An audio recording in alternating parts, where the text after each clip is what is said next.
What is up, guys, and welcome back to a brand new video. Today, once again, we are trying to qualify for F1 Esports.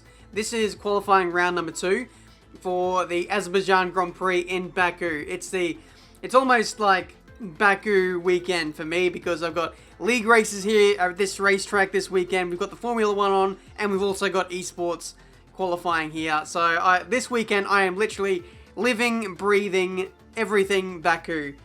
It's absolutely mad. But as you can see, I've done one run. I did that on the opening night. P23 at the moment. I'm going to go ahead and do and show you guys the run that I recorded earlier today or yesterday, I think I did. I can't actually remember. But it's going to be a slight improvement on this. I'll just kind of talk you through and show you my setup and how I drive. And hopefully that makes you a better chance of getting through. So let's get into it. The cars are set on the grid for what promises to be a thrilling contest here in Baku. Hold on tight then, it's race day for the Azerbaijan Grand Prix. Hold on tight indeed. It is going to be a bit of a rough ride here at this Grand Prix circuit. The Azerbaijan Grand Prix in the Williams of Lance Stroll. This car is a little bit of a boat, so beware about that. I'm going to run through the setup now, and man, this is a tough one. Azerbaijan street circuit, castle section, it needs no introduction. It is very, very tough around here. In terms of setting up the car, I feel I tried many different approaches to getting lap time out of the car. Obviously, you want to go for a low downforce setup. I tried all ends of the spectrum, like 1-1 wings and 1-4, 2-5, 2-6, all the above. But I found, for me personally, the car responded better to higher downforce. So for this run, I'm doing 3-5 wings with 11 ballast. So it's going to be a little bit on the taily side, but we don't have to worry about tyre wear or degrading tyres or anything like that. So you just got to muster up and hold on for 5 laps and just give it your all. So here we go. Already making an overtake on Carlos Sainz around the outside into turn 3. For this first sector, you have to be really stern under brakes. You have to go in really deep, brake really hard, and then make late apexes for all those 90-degree right-handers, and especially make sure that you get nice exits is the key to most of these corners around this Grand Prix circuit. Now braking into turn 7, really heavy there, 3rd gear, minimize the wheel spin, standard revs, and now here we go, through turn 8, 4th gear. Every lap, you're just on edge. You don't know whether you're going to make it in, you don't know whether you're going to make it out. I've had many heartbreaks on good runs through that corner. You've just got to YOLO it. You can't afford to hold back, because if you do, it's just lap time that is left on the table. This corner here as well is very, very tough. You have to mount that curb. If you mount it too much, the car destabilizes. You can spin out. It's a nightmare. That curb on the inside there as well is also quite bad. You don't want to touch that too much. Anything more than 2 wheels on the car and 2 wheels on the curb, and it's a horrible exit onto this really long start-finish straight. In the slipstream of Kevin Magnussen here, in terms of lap traffic management, you want to... I feel like the aliens, the elitists, will be clearing Kevin Magnussen before the castle section. I can't quite manage to do that, and I just get held up over the course of the first lap there, and it's really quite frustrating. Ocon as well, same situation sometimes. You can, if you don't overtake him in the first sector, then you're stuck with him in the second, and it's just not nice. You lose so much time, and even on this run, even though it was really good, I still felt like I was losing a lot of time stuck behind AI at certain points.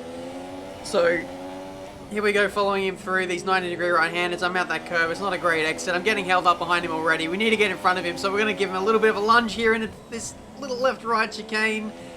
Yeah, locked up massively. I probably panicked a little bit. Too eager to get the move done, and I lost myself at least half a second there. You can see we're 3/10 down on our previous best, and this is actually supposed to be a really good lap. You're supposed to be in the 42s in this lap, and I'm already 3/10 down, so not a great run already, even though this is actually my best run to date. But I'm going to be putting more time into this event than what I have in previous ones, and I really want to see if I can qualify. I believe I can. A few setup tweaks, a few changes to my driving style, and I feel like I could be there. I feel like this one could be the round, whereas China, I really felt like I couldn't challenge. But here I feel like I can fight. So I'm going to put the time and effort into it. But We said it's 42.8 on the last lap. We're now into P2. The goal for this challenge is to finish inside the top 2, which is what we've done. But, you know, we want to go for a top time on the leaderboard, so we're not done yet. We're going to go for the race win. And you pretty much have to win the race if you want to get a really good time. So I'm doing my best to try and do that. Purple by 3.5 tenths to the first sector. Again, throwing the car into the castle section there at turn 8. It's mad. This place is a lot like Monaco. Like, essentially, you got to make the track as wide as you possibly can. Use up all the exit space wherever you can, and it just equates into lap time. Tenths, hundredths of a second here and there, and it all adds up, really. But I feel like this place is probably a little bit harder for me to be faster. I don't quite have the same rhythm as what I do in Monaco, for example. So for me, finding the pace and finding the rhythm is a little bit hard, especially with those really high curves. But we're in the slipstream and DRS of Daniel Ricciardo. That pretty much leapfrogs us into a 42.6. We had a massive moment there heading into turn 1. I braked my normal braking point, but because of the extra top speed I was carrying, I just went in too deep, and I've really mucked up the exit of turn 2 there as well. So yeah, not a great way to start this third to last lap here. And now we're coming up to Ricciardo at a not so great time. We're going to have to sit behind him as we go through the castle section. So this is an area of the track where you really don't want to get held up behind an AI car. And you can just see him just holding back. I can push harder, but you know, I'm not going to go anywhere. If anything, I'm only going to run into the back of his gearbox and get a loss of front wing, which is not what you want. So I knew I was on a really good run. This is my best one to date so far, up until this point. And I was panicking a little bit. I knew I was getting held up behind Ricciardo, but I just had to bide my time. I just had to be patient, because we know that the big long start finish straight is coming out. We'll get DRS, we'll get slipstream, we'll absolutely soar past him in the Red Bull. We're powered by a Mercedes car. This car doesn't have much downforce as it is, so we're going to be pretty slippery in a straight line. So overtaking really isn't an issue along this straight. So I was just waiting for that moment. Rich revs, DRS is open, and there we go. We saw past him, almost 340 kilometers an hour, insane speeds as we slow it down into turn 1. So yeah, it's just full on attack every single lap. Like I said, get nice exits off these 90-degree left-handers. You don't want to be touching the curb all too much for the first few corners, otherwise you'll muck up your exit onto those straights.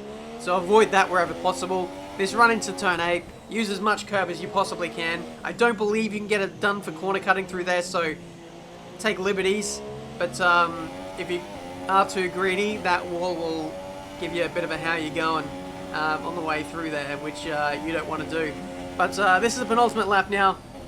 I've got the lead of the Grand Prix. There's no pressure from behind, just maximum attack now to the end of the race. We're doing 43 zeros, which is an okay time. It's not great. I feel like if I can just string together better laps consistently in the mid to high 42s, then I'll improve my overall race time by literally a second or two.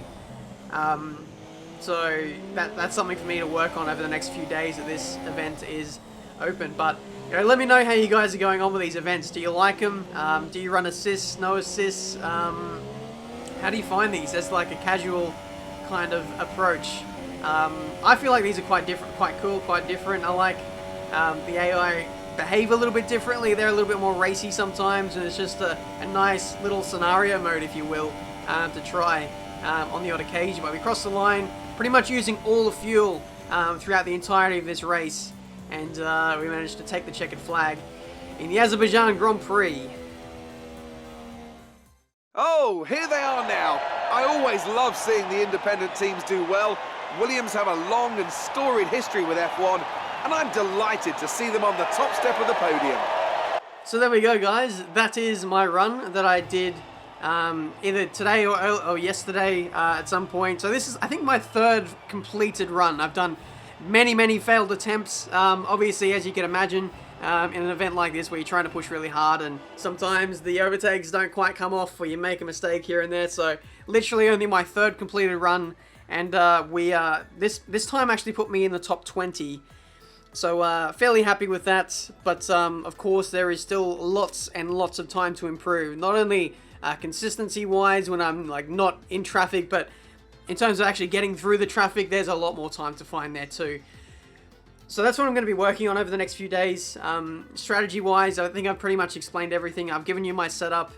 Fuel-wise, you can pretty much run rich just about everywhere on all the straights. You only need to run standard revs through the castle section, and you should be fine to make it on fuel. There's no need to go in lean revs. You don't need to look after the rear tires. You have enough fuel to push for the majority of the 5 laps, so it's essentially a sprint for the entirety of that. So P20, we find 2 seconds, which I believe I'm more than capable of doing.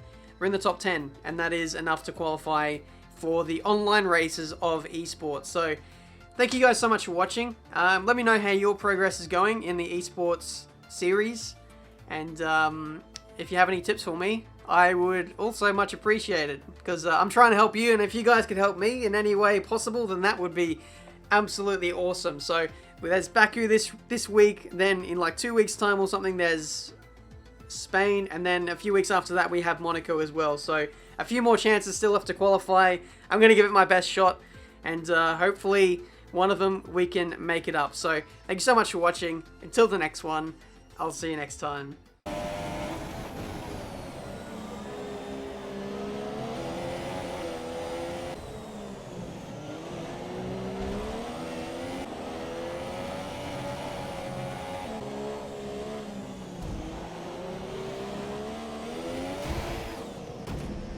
So much happened out there. There was so much carnage, and probably one of the best Formula 1 races in history, I would say, with everything that happened. And I was just out there staying out of trouble, taking a corner by corner. We think this